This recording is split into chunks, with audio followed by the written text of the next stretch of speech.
Egg சீரீஸில் இன்னைக்கு டே 3 smashed egg சம்பல் செய்யலாமா?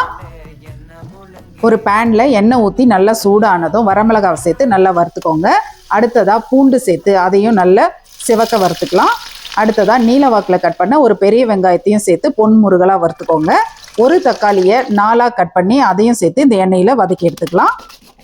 இடிகல்லில் வறுத்த மிளகாய் உப்பு சேர்த்து நல்லா இடிச்சுக்கோங்க. கூடவே வறுத்த பூண்டையும் சேர்த்து இடிச்சிக்கலாம். அடுத்ததாக வறுத்த வெங்காயம் தக்காளியையும் சேர்த்து நல்லா ஸ்மாஷ் பண்ணிக்கோங்க. 3 வேக வச்ச முட்டையும் இது கூடவே சேர்த்து நல்லா இடித்து எடுத்துக்கோங்க. இதுக்கு மேலே பொடியாக கட் பண்ண வெங்காயம் கொத்தமல்லியை சேர்த்து ஒரு மிக்ஸ் பண்ணிவிட்டு ஒரு அரை எலுமிச்சம்பழத்தை இதுக்கு மேலே புழிஞ்சு விட்டு ஒயிட் ரைஸ் சப்பாத்தியோட வீட்டில் இருக்கிறவங்களுக்கு சாப்பிட கொடுத்தீங்கன்னா என்னது இதுன்னு கேட்டு திரும்ப திரும்ப செய்ய சொல்லுவாங்க. அவ்வளோ டேஸ்ட்டாக இருக்கும்.